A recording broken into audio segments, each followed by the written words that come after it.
Sobrang dismayado itong si Ramon sa naging kinalabasan sa pagbaba ni Jad sa hatol para kalatanggol.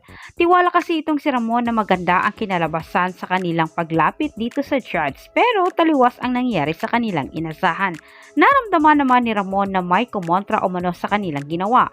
Kahit pala isipan para kay Ramon kung sino umano ang humarang, pero hindi rin siya naniniwala na si Rigor umano ang humarang dahil wala itong sapat na posisyon para baliin umano ang resulta ni Judge.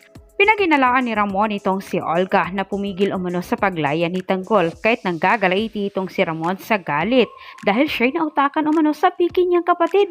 Hindi makakapayag naman itong si Ramon na magtagal pa itong si Tanggol sa kulungan. Kailangan umano niyang mailabas itong si Tanggol sa kulungan sa lalong madaling panahon.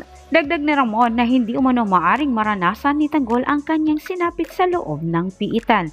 Kahit gagawin ang lahat ni Ramon para makalaya ang kanyang anak at balak na nga niya itong itakas. Ngunit magagawa lang umano niyang maitakas itong si Tanggol sa kulungan kung hindi na umano si Agustus ang mamumuno sa Inleya at kinakailangan na itong kaibigan na niyang general ang papalit at balak niyang tapusin ang buhay ni Agustus. At dito po nagtatapos ang ating advance episode. Huwag mong kalimutang mag-subscribe dito sa aking channel para sa maraming karagdagang update kung ikaw po ay bago pa lang dito. Muli maraming salamat.